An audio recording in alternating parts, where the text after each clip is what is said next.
Hello everyone, let's make Pandan Panettone today. This panettone is my second favorite after the classic orange panettone. Pandan is a common local ingredient where I grew up, so I just had to make one with this flavor. I have proceeded to mix flour, water and sugar off camera and put it in the fridge for 45 minutes. This is because my kitchen temperature is high and this will help keep the dough temperature low. Once it's in the mixer, I add the pasta madre in small chunks. I also keep the speed of the mixer low. This is at speed 0. For pasta madre, you can also add the entire thing, it's not a problem. It's just a personal preference. I don't see any difference in mixing because I've tried both methods. This initial process is important. The dough has to come together strong before adding the rest of the ingredients. If the dough is not strong to take in the butter and yolks, the dough will fall apart. If it doesn't fall apart now, it will break down in the second dough tomorrow. So to be sure, pull the dough and make sure the dough feels strong. It should look smooth and it should feel elastic. You should be able to also feel the dough fighting your pull. So now, once the dough is strong, you can add butter and yolks without reserve.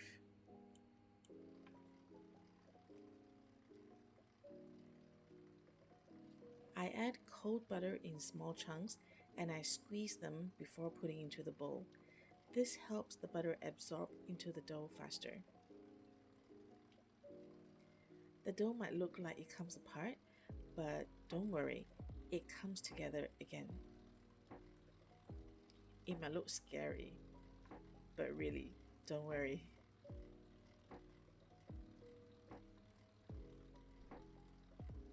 I have a habit of cleaning up the sides of the bowl to make it look neat. I don't know why I do that. It's just a quirk, I guess. You don't have to follow.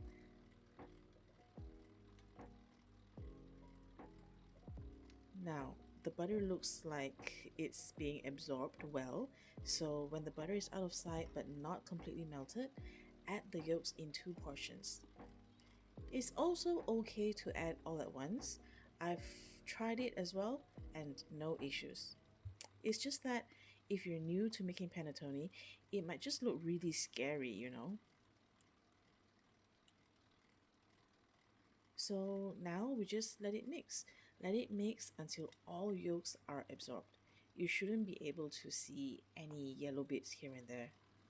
We also have to make sure the butter is all melted and absorbed into the dough as well. Little traces of butter will destroy the first dough. This second and third steps of adding butter and yolks should take only about 5 to 8 minutes.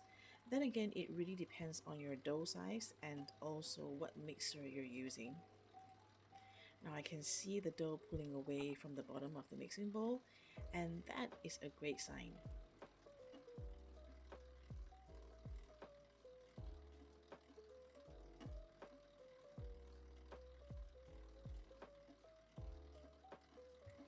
Once it's done mixing, let the dough rest for about 5 minutes and go clean up the dishes.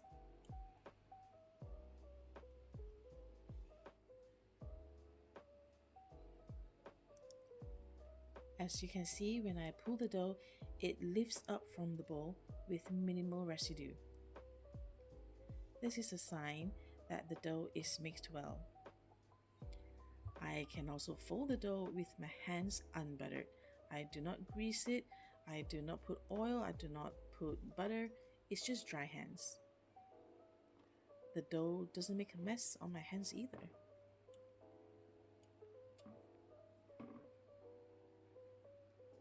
Look at how strong it is.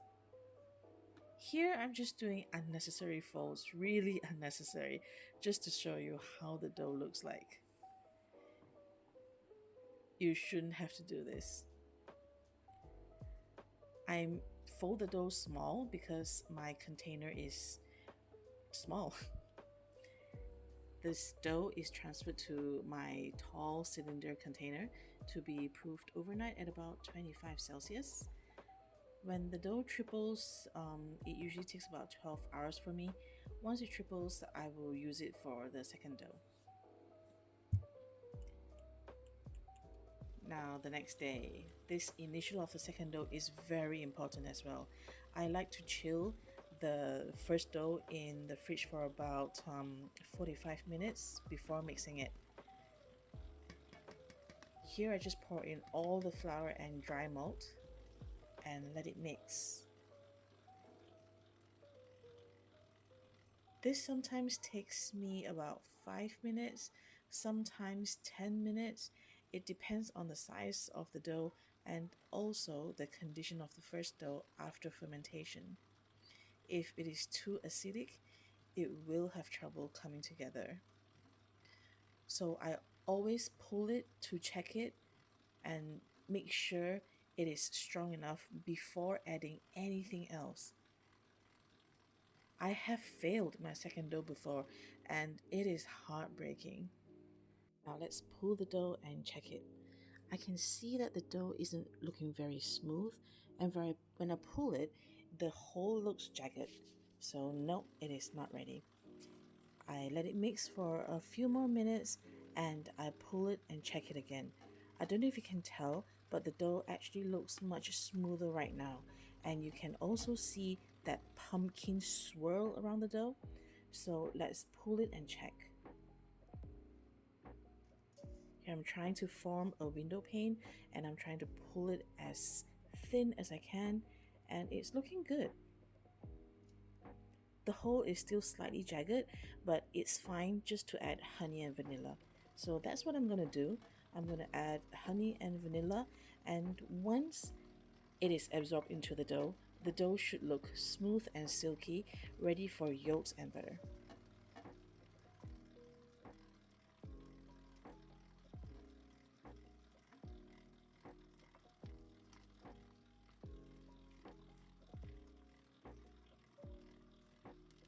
Going to let this mix. It takes about a minute or two. And now look at the dough. Tell me you can't see the difference. It looks undeniably smoother and also tighter. We shouldn't trust our eyes though. It's a really expensive mistake. So let's pull the dough again just to check.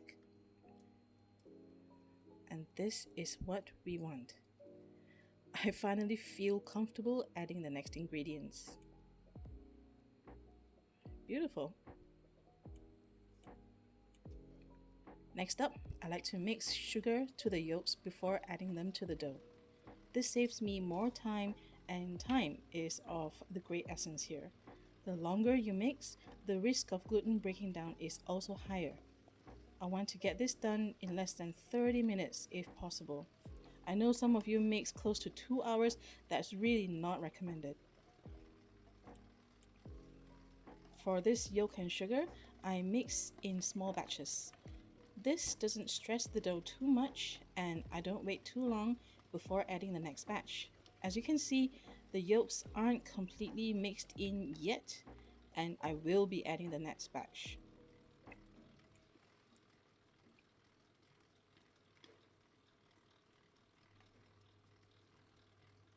The dough shape is still maintained. We can still see that pumpkin swirl, and we want to maintain this throughout the entire process.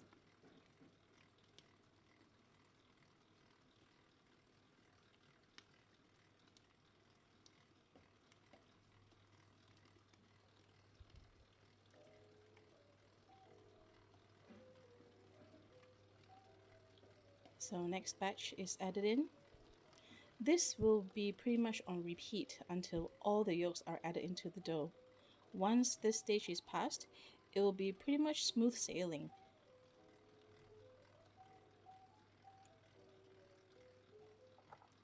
Let me just repeat. We have to bear in mind that the dough should maintain this shape the whole time while we add the yolks. It should never break apart like how we added butter to the first dough. Right, now all the yolks are added, we add butter and salt. Just like how I added into the first dough, I add cold butter in small pieces. I also pinch the butter before adding it into the mixing bowl. I just keep adding the butter piece by piece without stopping.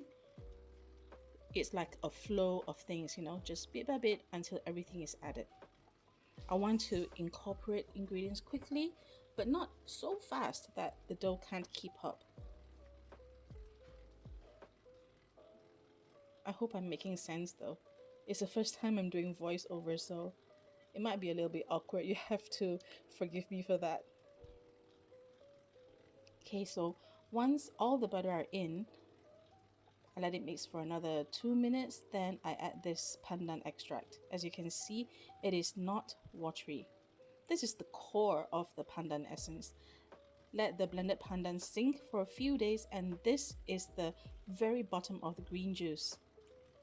I actually have an Instagram reel that shows how to make this, and I will link it in the description below. I want to note that if your pandan essence is very watery, it will affect the dough as it increases the hydration of the dough. There will also be less flavor. I know some of you will ask if you can just use those green pandan paste that bakeries sell. Yes, you can, but they taste completely different. If you use that paste, just a small teaspoon will be enough for this entire dough. Now look at this dough. It's turned a deeper shade of green. It is never bright green. I like to lift the dough just to check underneath the dough. Is the bottom of the bowl clean? If it is, you've done it correctly. Congratulations.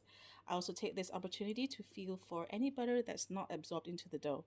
Basically, it's your last chance.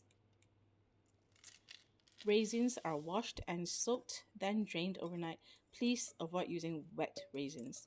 The chocolates are a mixture of ruby and white chocolate. This complements the pandan flavor very, very well. I don't add too much chocolates as they will make the panettone too sweet for me, so it's really up to you. I mix the inclusions until they are evenly distributed. It takes about less than 2 minutes. After mixing, I leave the dough in the bowl while I do the dishes. Once I'm done, I will pour the dough out onto a large sheet pan. This large pan is really for my convenience. First, I need to film this video, so I need to bring it to where the light is. And second, I just like to keep my kitchen counter clean. Once the dough is out on the pan, give it some gentle folding. Then let it rest for about 45 minutes.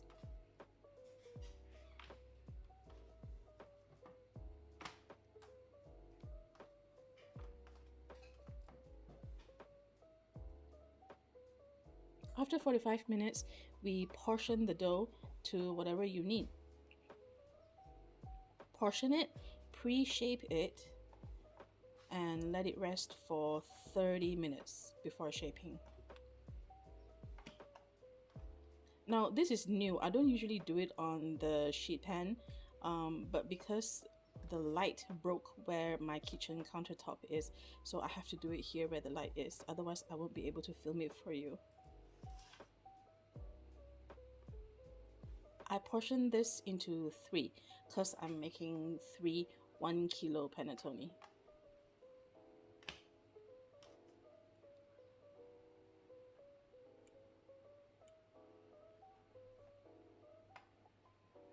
To do the pre-shape, all you have to do is just to fold it gently like this. Just a few coil folds without rounding it. You don't have to round it.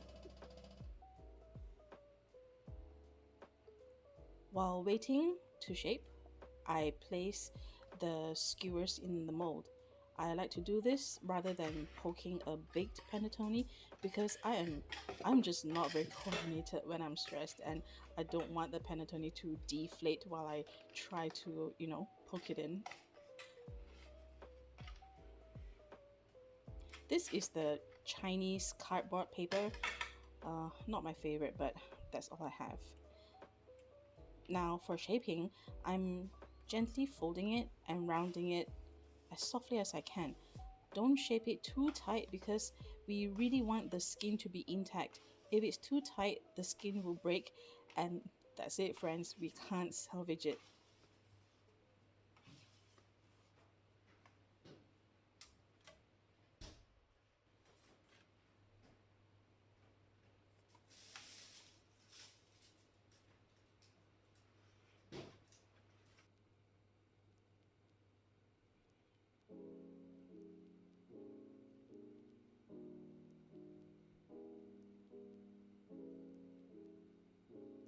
Yeah, when it comes to shaping, we tend to get a little bit too excited, and we will want to go round and round and round it.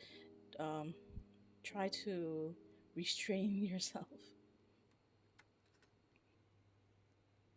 Once I shape it, I will let it proof in the mold and let it grow until it's about 1.5 centimeters from the rim.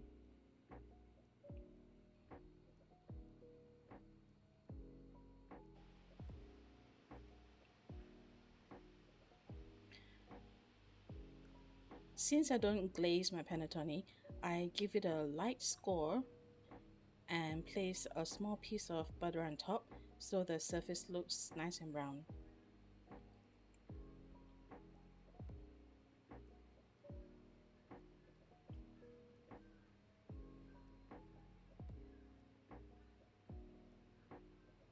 This panettone is baked at 165 Celsius with fan turned on for about 45 minutes or until the internal temperature reaches 94 Celsius. Once it's out of the oven, flip it immediately and let it cool for at least 8 hours. Now is the moment of truth. That's my protective cover, by the way. It's just hairnet.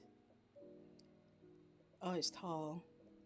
Sometimes when the panettone is strangely tall, I get really nervous because there might be a large hole inside, so we'll have to cut to take a look.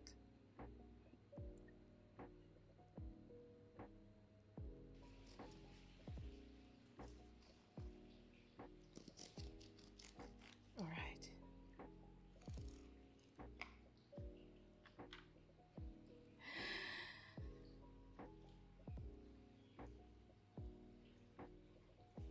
Oh, okay, it's actually nice. Can you see the crumb floating upwards? That's a good sign, and it smells absolutely amazing. You probably can't tell from this, but it is so light and fluffy. I know it will melt in the mouth. My daughter is next to me helping me film, and this is her absolute favorite. We're going to have a mother daughter bonding session over panettone now. Thanks for watching thus far. And again, since it's my first voiceover, I might sound really awkward, so please overlook that. If you enjoyed this video, give me a thumbs up and subscribe for more.